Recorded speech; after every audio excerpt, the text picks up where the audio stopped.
Well? I like it.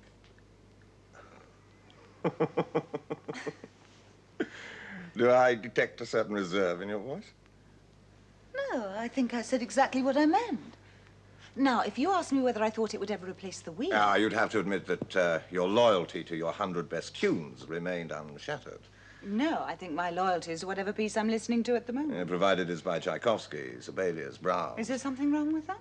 Not for the 19th century mind. Which, by implication, I have. As far as music is concerned, I'm afraid so. No, think of all the development you're ignoring over the past, say, 100 years. There must be change, development, in all aspects of life. I'm sure there are some things which don't change noticeably in such a relatively short space of time. Human emotions, for example. Listen to it again. You'll find it clean, economical, picked to the bone. I'll listen, but I'm sure I'll always prefer people to skeletons, even though they do exhibit system and order.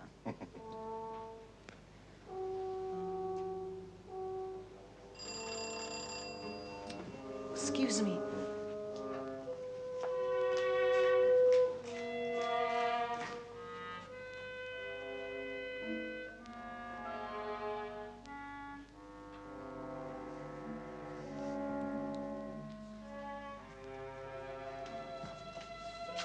Evening. Hello, Tom.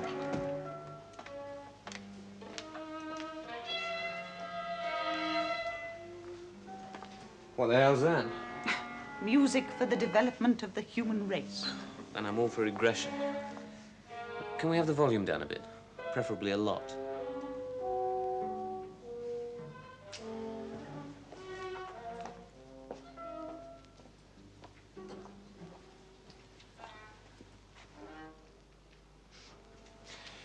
You're like a couple of tiny tots who want to be told the story of Goldilocks every night without a single word changed. It's rather sad. Isn't sadness one of those obsolete emotions we were talking about? Unfortunately not. I'll leave the record with you. Who knows, you may learn to love it yet. You don't have to go. I do, I'm afraid, on this old-fashioned note of concord. Quite. Good night, my dear.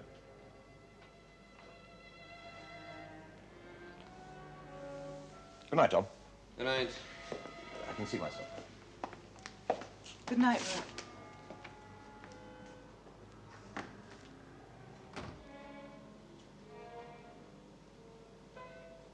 Do you mind?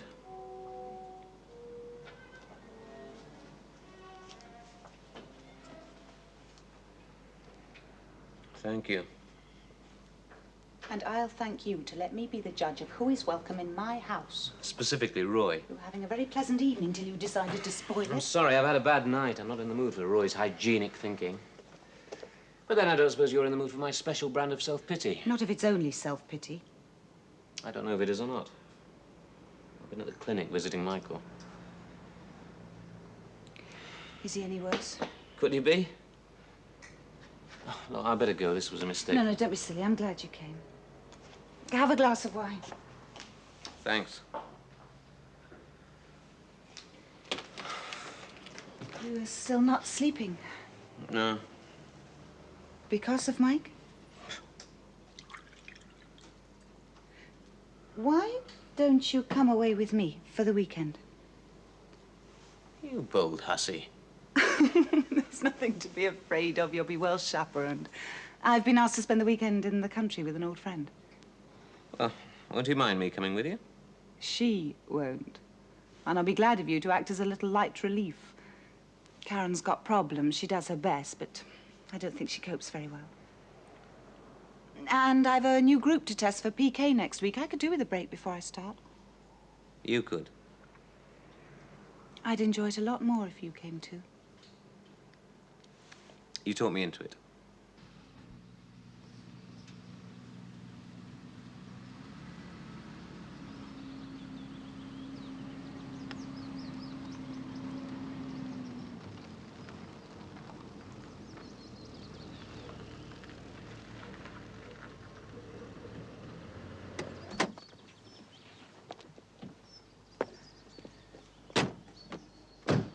Breathe deeply. take it the funny smell is fresh air. You might not like it at first, but it's addictive. And just listen to all that peace. Yeah, it's deafening, isn't it? I feel like a new man already. That's convenient. So do I. Karen! I'm sorry. I meant to be out here to greet you when you came. Colin's being a bit of a nuisance. He's home then. That's a nice surprise. I wasn't expecting to see him on this visit. Oh, Karen, this is Tom Crane. I mentioned him on the phone. Hello, Karen. She's mentioned you quite a few times on the phone, actually. Traitor. No, don't worry about the luggage. I'll bring it.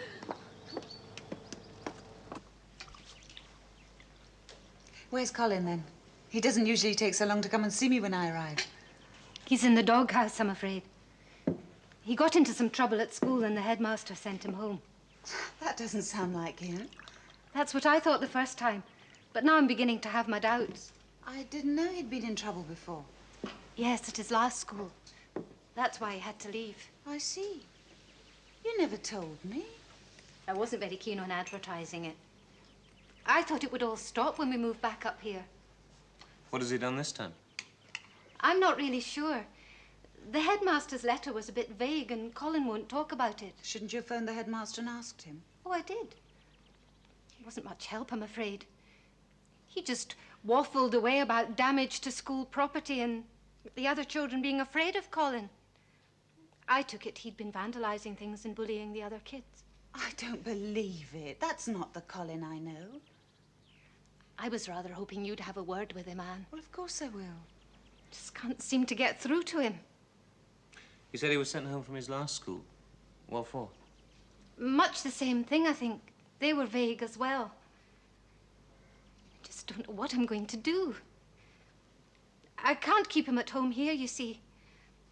Anne's probably told you I'm an interior designer. And it's not exactly a cottage industry. I have to go away from home quite a lot. Can't just leave him here on his own. If I can't find another boarding school to take him, I don't know what I'm going to do. I think the first thing we should do is clear up the mystery of why he was sent home. Would you like to speak to him now? Waiting won't make it any easier. I'll get him.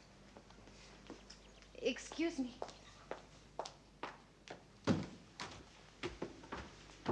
Colin's the last boy in the world you'd expect to behave that way. Unless it's because of his parents being divorced. I think Colin misses his father more than Karen would admit. Doesn't he come to see him? Hardly ever. He's remarried, started another family. You think Colin might be just lashing out to release his resentment? I can't account for it in any other way.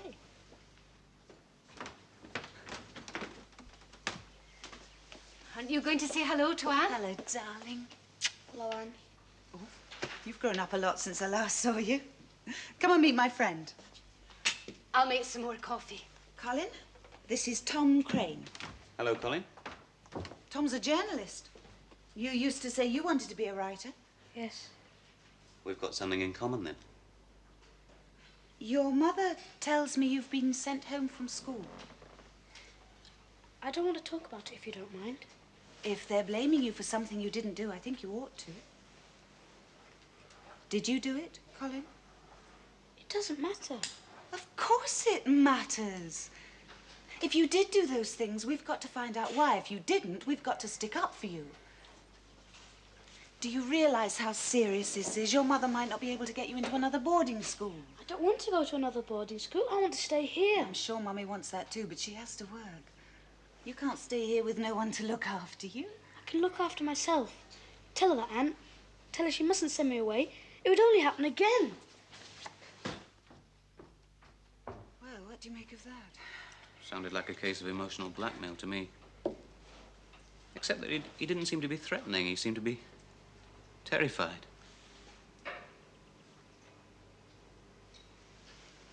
Look at that. What? The ashtray has moved about 1.5 feet without anyone touching it.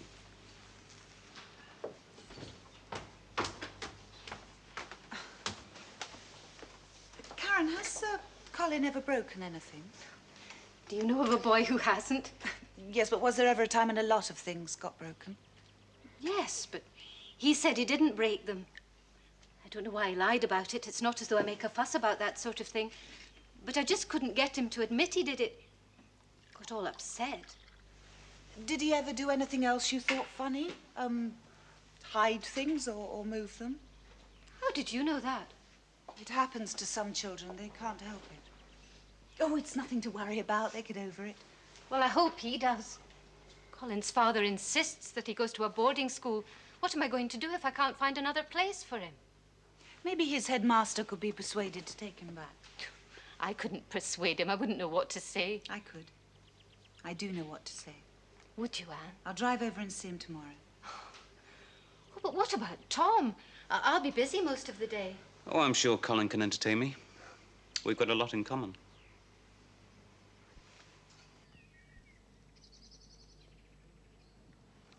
Not bad. Not bad at all. I like the bit about the haunted room and the spooky bit in the old crypt. Do you believe in ghosts? Do you? Not all the time, but I do when I'm reading ghost stories. Get the best of both worlds that way. Have you ever heard of poltergeists? I used to be bothered by one when I was about your age. Were you? Were you really? I was. You don't think I'm silly saying that? Oh, no. It didn't start very dramatically. Things just used to move when I was around. Not very far at first. Then they began to move further. Sometimes even through the air.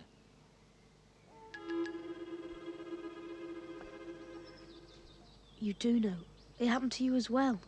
It did. Used to scare the hell out of me. Does it frighten you? Yes. I try and run away from it, but it always comes with me. Does it still happen to you? No. It stopped suddenly. It always does. Will it with me? Very soon. We don't believe they're cheeky little devils that cause trouble anymore. I know they talk about psychokinesis now. What's that? We don't know what it is. Only what it does.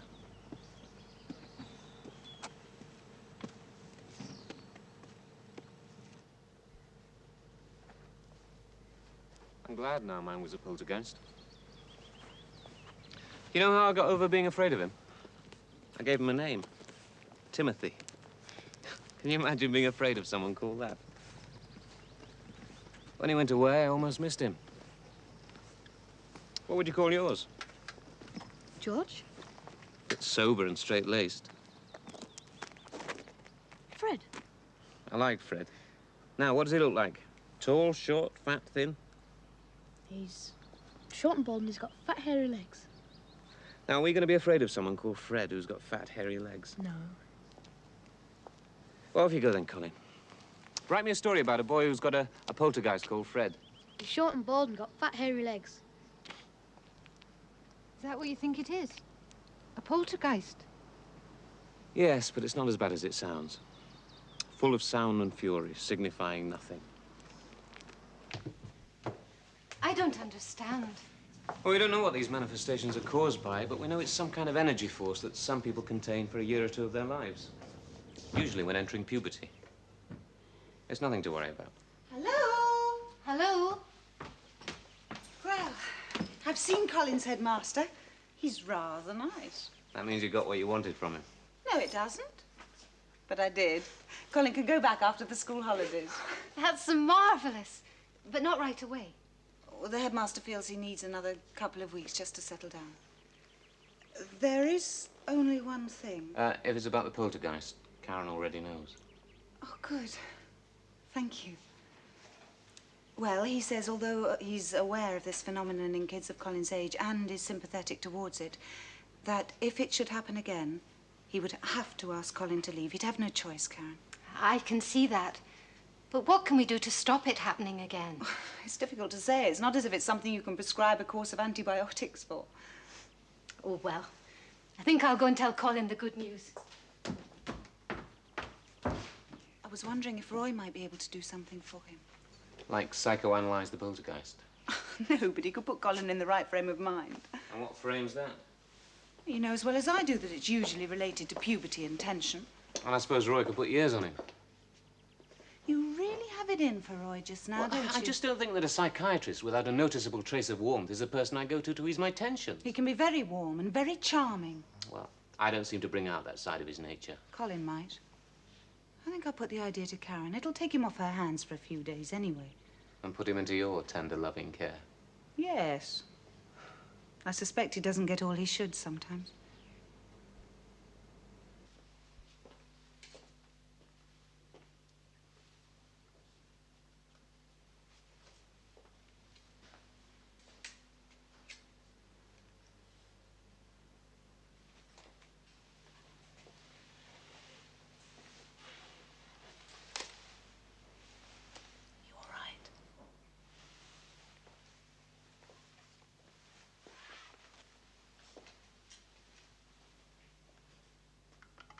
This one's Colin's. Really disappointing.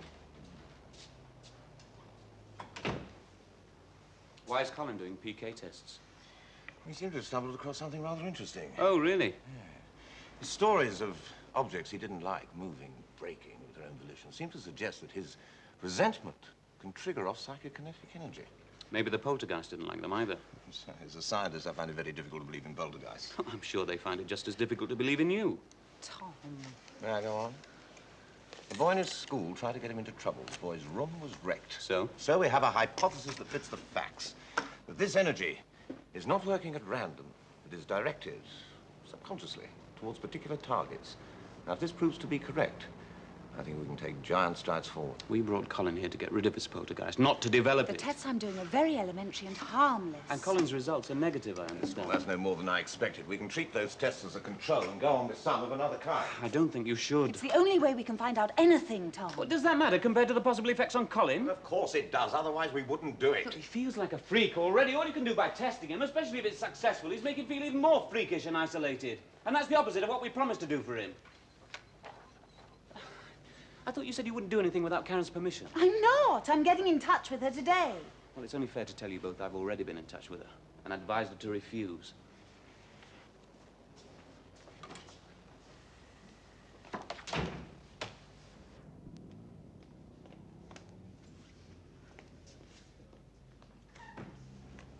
I'm really sorry to drag you out of bed. It's okay. Just tell me exactly what happened. From the beginning.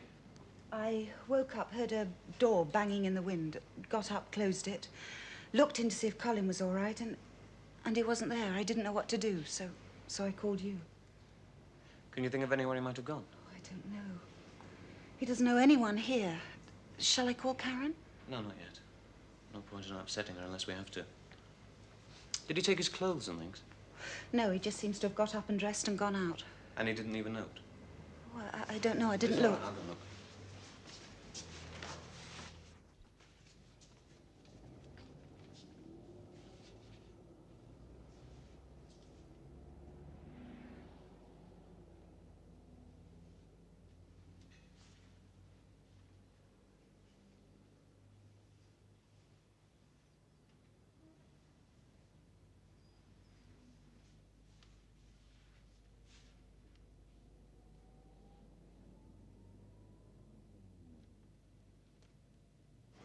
Reynolds and I believe that these tests would be of great value to our research and would not harm Colin in any way. They might conceivably help him. Well, I don't know. Neither does Dr. Martindale, Karen. I don't think his treatment so far has had beneficial effects. Has Colin ever walked in his sleep? Not that I'm aware of. Well, it seems he did the night before last. Or that Anne imagined that he did. But if he did, it can't possibly be attributed to the elementary tests that we carried out. Rubbish. Were you able to do anything for him? Well, he's only been with us for a few days, Mrs. Muirhead. Given a little longer, I think I can demonstrate to him that he possesses a gift, which is something to be proud of, not something to fear. Nothing will change, of course. He'll just feel happier about it. That's what's called becoming adjusted. Can't you stop these things happening to him? If we can teach him to bring these things under control, under his own control, we'll have achieved three things. Colin will have peace of mind, his schooling will be uninterrupted in future, and you will be able to carry on with your work. I don't know what to say, Karen. Certainly Colin would be very helpful to us in our work. What is not so certain is that we'll be as helpful to him. But it is certain that if he goes home now, Mrs. Muirhead, your troubles will continue. I think if there's any doubt at all, I'd better take him home.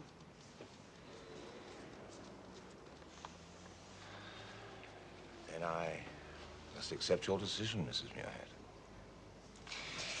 But don't hesitate to ask for our help if you feel you should need it. Anne will take you to Colin now.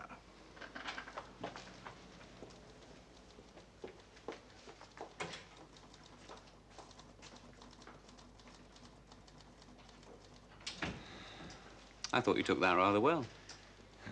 You win some, you lose some.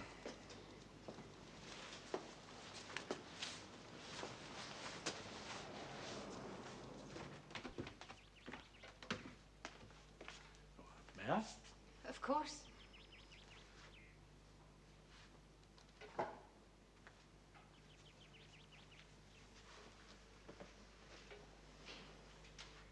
I have come about Colin.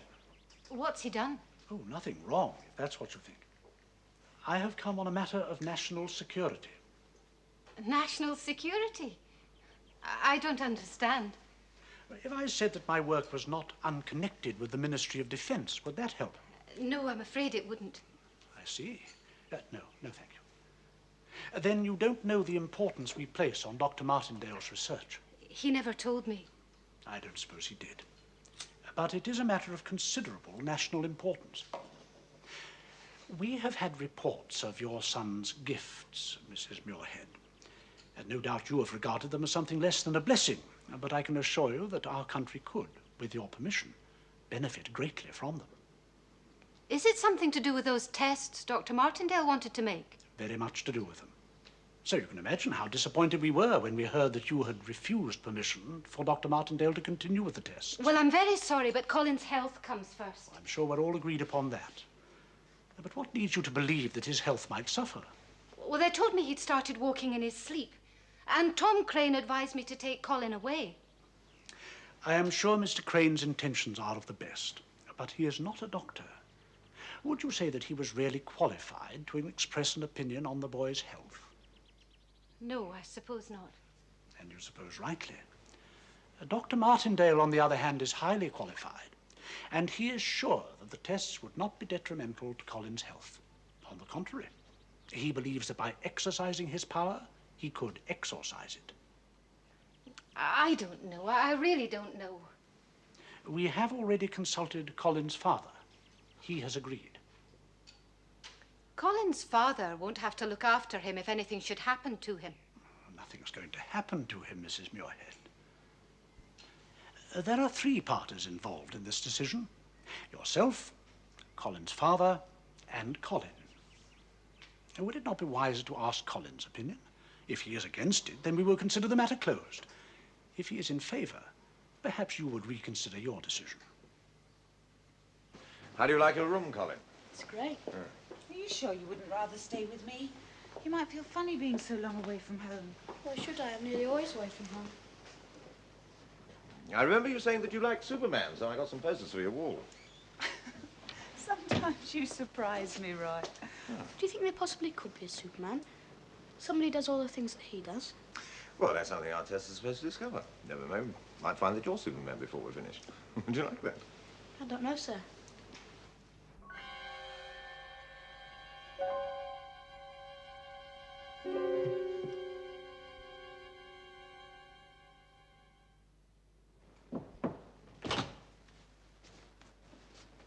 Here's that sticky stuff you wanted. Thanks, Tom. Hey, you all right? Yeah, I'm fine. You don't look it. But you haven't got the energy to chew your way through all that rubbish. Bet I can. Has anything happened? Has Fred been chucking things around again? It's psychokinesis now, not Fred. What have you been doing? Just sitting, trying to make lights flash while I measure my electricity. Have you moved anything yet? Haven't tried that yet. Roy thinks I'll be able to control my psychokinetic energy. He said that before you've even tried. Do you think it's possible? We've got to believe anything's possible in this game. Maybe he said it just to encourage me. He doesn't need to encourage you. You came here because you wanted to, didn't you? well, didn't you? I just feel so tired all the time. Are you not sleeping well? I sleep all right, but when I wake up, I feel just as tired as when I went to bed. Well, maybe I better get Anne to cancel that riding lesson tomorrow. Good night.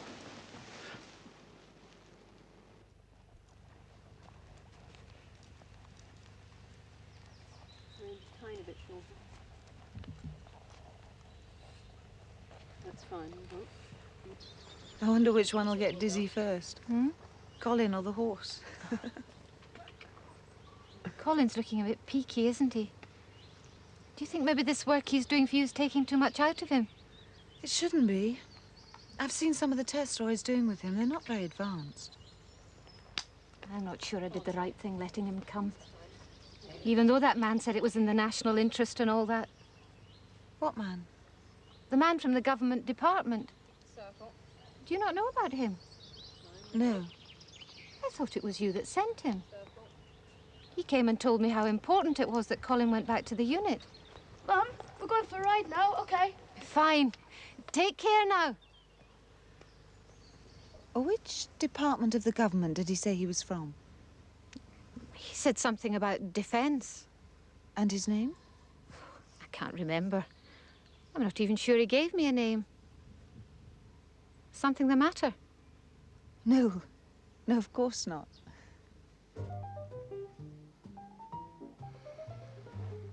I wish Roy would stop all these tests on Colin. The poor kid's shattered. What on earth made Karen let him come? She felt she had to. Some man from some government department asked her to. How would they know about him? I expect Roy told Scott Erskine and asked him to put pressure on her. Then maybe I better get him to take it off. Aren't you taking rather a lot upon yourself, Thomas? Somebody's got to. There's nobody except us to see that Colin is all right. I'm not even sure you're with me all the way on this one. Not all the way, perhaps. I'd like to learn what could be learned from him, but, well, I'm with you in wanting to protect him. Can I use your phone? Yes, of course. I think the sooner I get this sorted out with Roy, the better.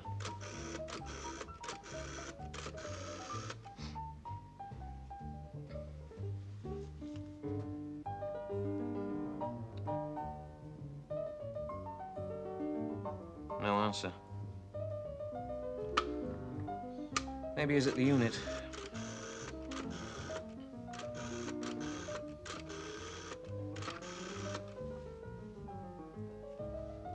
Hello, this is Tom Crane.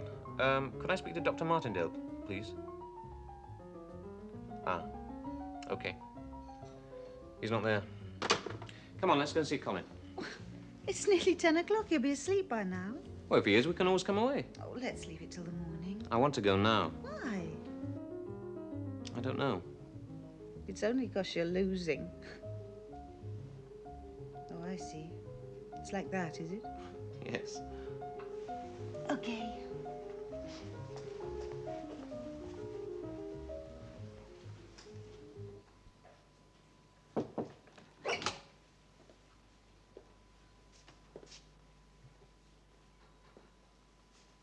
Where do you suppose he is? I've no idea. Unless he's sleepwalking again. If that's what he is doing, we'd better find him. You try the rooms up here, I'll look downstairs. Oh, Tom, if you find him, don't waken him. Just lead him gently back to bed. Right.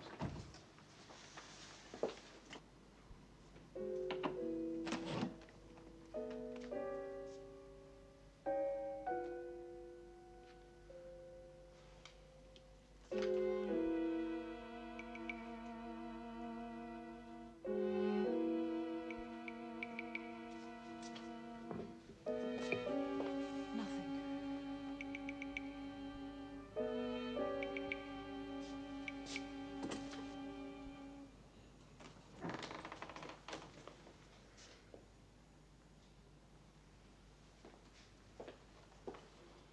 What the hell's going on here? Don't touch it.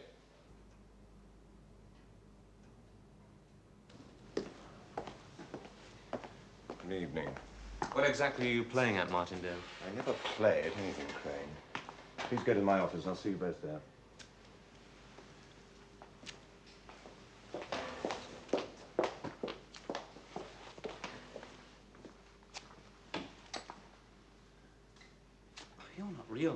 You're just not real. There's more than one kind of reality. Why are you doing this, Roy? Because the boy has extraordinary powers, and it's my job to find out as much about them as I can, as quickly as I can. And because of what you might call divine curiosity. Though you may say there is no divinity when it's merely scientific. What have you found out? That with help, the boy can control and direct his psychokinetic energy towards any target. Are you sure I about was that? sure of that before he came back to us. How could you have been? Well, perhaps you don't have the monopoly of intuition. Colin was hypnotized in there. It is necessary. He can only control his energy in response to suggestion. And when he wakens, he'll remember nothing of these tests. Nothing at all. The night he went missing from your flat, Anne. He wasn't sleepwalking. Roy had hypnotized him and brought him here. I did. My God. I asked his permission to hypnotize him. He agreed. Now, we've used hypnotism here extensively. You know that. What's your objection in this case? Can't you see? Frankly, no. You try and tell him, man. I can't get through to it. Roy, is Colin that important? I'm setting up an experiment for Scott Erskine in the morning. Come and see for yourselves. Might convince you that what I'm doing is not only valuable but necessary. I'm not quarreling with what you're doing. It's the way you're doing it. I promise you one thing. If the experiment fails, Colin can go home. And if it doesn't? I'll go on until I find the limit of his powers. Dr. Martindale tells me you're not happy about the way he's worked on this boy. No, I'm not. You can see why if you look at his face. He's spent and he's lost a lot of weight. Isn't that to be expected? Yes, but there are limits you shouldn't go beyond. Do you think he's approaching these limits? The loss of weight tends to be relative to the results. It can't be predicted. Dr. Martindale promises that the results will be spectacular. Doesn't that justify his procedure? If he moves a mountain and then dies, you might feel justified, but I don't think his mother would agree with you. Is that likely to happen, Anne? No. Which? Moving a mountain or him dying? Both. But his death is the more likely of the two. I suppose anything is possible, Tom. But we must take some risks. You're not the one who's taking the risks. I've taken my share in my time. Why are you so anxious to protect this particular boy? Because he's relying on me to do it. He's established some form of contact with me, so it's me who hears him when he calls for help. And because you've taken him away from the people who would naturally protect him. I? How? By putting governmental pressure on his mother. Indeed. Where do you stand in this matter, Anne? In the worst possible position. I can see both points of view. Ready now? Ready? Good luck.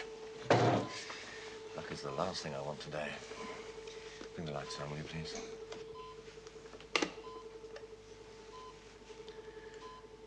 This is Roy Martindale, Colin. Can you hear me? There's a plate of glass in front of you. Can you see it? Fix that glass in your mind, Colin. Think of nothing else. Glass is brittle. Glass is breakable. That glass is your prison. That glass is shutting you in, closing in on you. It's breakable, Colin. Concentrate on it. Give your whole mind to it. Smash it, Colin. Break the glass and set yourself free. Break it. Smash it.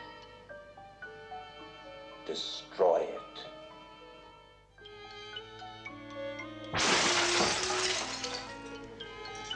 Impressive. I've never seen anything like it. Colin, you can't go on using the boy this way. We not only can, we must.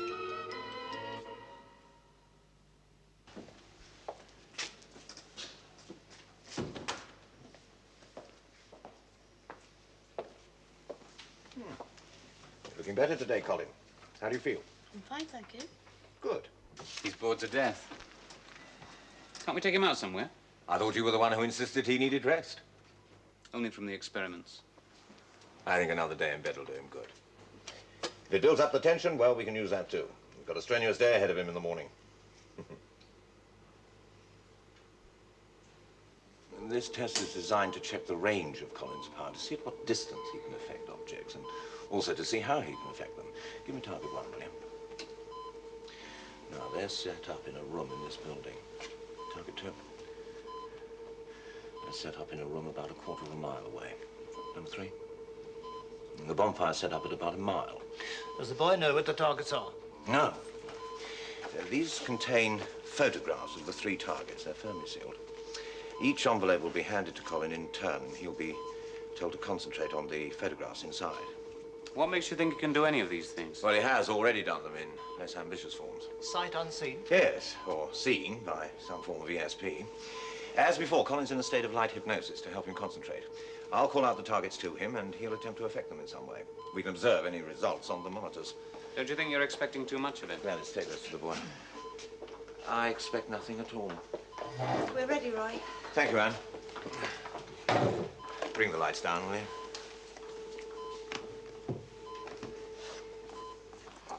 This is Roy Martindale. Can you hear me, Colin?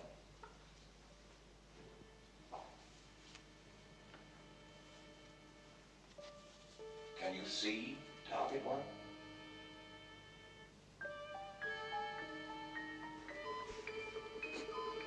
Move them, Colin. Bend them. Do it, Colin. Do it. Now.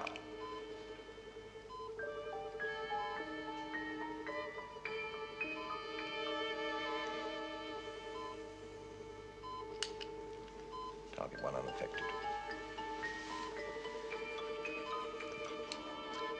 Target 2, Colin. Can you see target 2?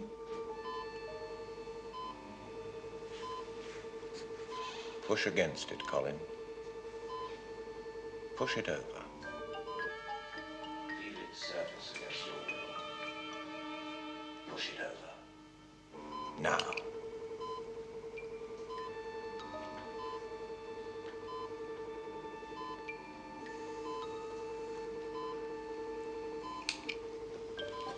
Target 2 unaffected.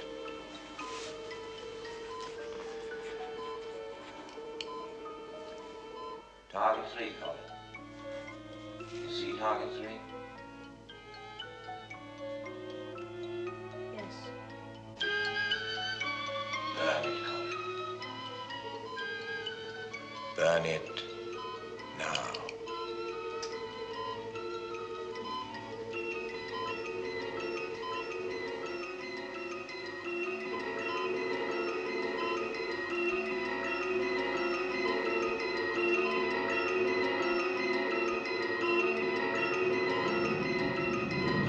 Target 1 affected.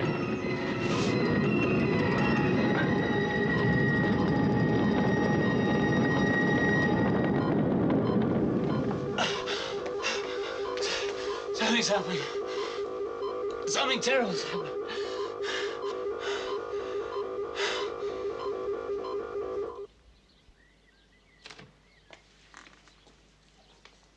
Feeling better? Yeah, I'm okay. Roy wanted to send you to the clinic, but I thought you'd be more comfortable here. All right, you were. Though I'd have preferred to be somewhere less impersonal than the spare bedroom. It's too early to start discussing your bedroom preferences. Shall I boil you an egg? You're inspired this morning. I won't be a minute. Hope you will. I don't like raw eggs.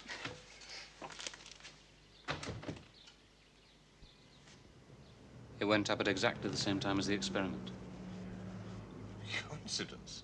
It can't be. That ship was about 5 miles away, and he didn't affect the targets at all. He didn't even try until the last one. Do you still have that envelope? Yes.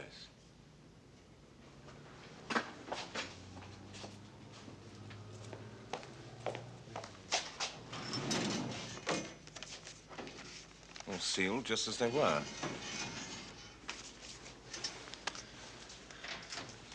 What are you looking for? Anything in this picture that he might have misunderstood. Anything that might have directed his mind towards that place or that tanker. I'll see anything that would have done that, can you? No.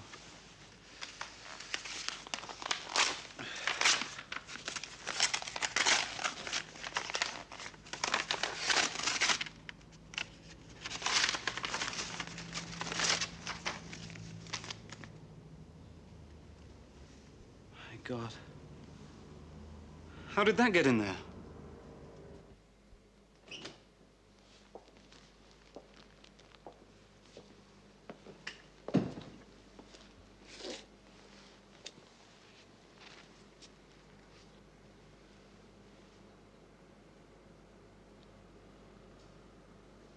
Did it happen?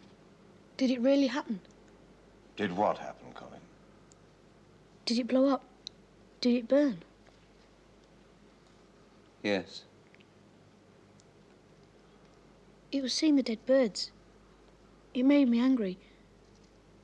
That's why I did it, Tom. I didn't think about the men on board. Did any of them die?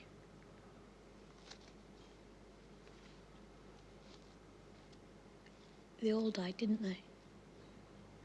It killed them all. It's all right, Colin. Anne and I will take you home tonight. You're convinced that the boy was responsible for the explosion on that ship? Quite convinced. And yet you tell me he's of no further use to us. I find that difficult to accept. Well, I have tested him thoroughly. It seems that the energy he released against that ship took him to the limits of his power. And we're back to square one. Is that it? Well, hardly. We now know how much destructive power a subject can contain. We know it can be channeled, directed. I say we'd advance quite a number of squares. What we need now is another subject of Colin's quality. Help us make further advances. Colin's burned out. I don't agree. I think perhaps it's just that his batteries have run down. I'm wondering whether a series of physical and psychological tests might not be a good idea. Well, if you insist, I'm sure I we haven't can... decided where. Possibly Davidson's unit in Cambridge. I see. After a decent interval, I take it, has been somewhat overstrained. I'm touched by your concern, belated though it might be.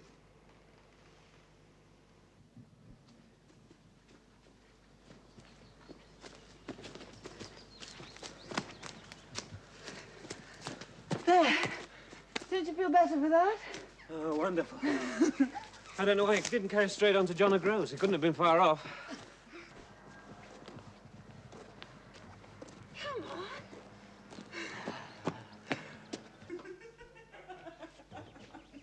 Where have you two been? About 15 miles further than I'd intended. Rubbish. You'll never believe all that's happened since you've been out. I've been offered the commission of my life to do over a whole mansion in Yorkshire, an Adam House. They want me down there right away. That's wonderful. But what about Colin? Well, it's incredible. Mr. Scott Erskine's office rang to say they want him in London as soon as possible. He feels Colin would benefit from some simple physical tests. And how does Colin feel about it? Well, it's only for a week this time. Then I'll be back for the start of the Easter holidays. That's marvellous, Karen. I'm really pleased for you. They're sending a car to pick him up. I've got so much to do. I'm afraid lunch... Oh, don't worry about us. We'll cope.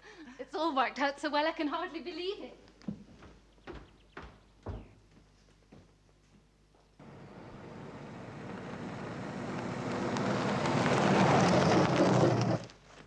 Have you got everything? I don't want to go to London. I want to stay here. It's only for a week. Then we'll have the whole of the Easter holidays together. Here's the car now.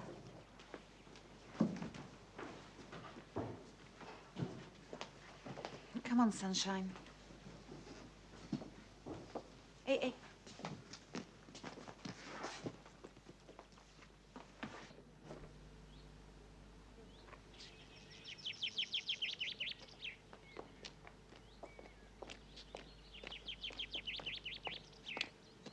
Take care, lovey.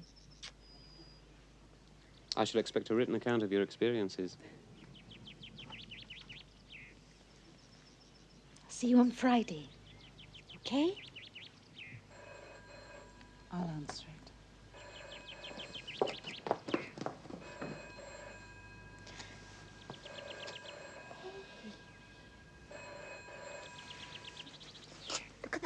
car they've sent for you. What luxury, eh?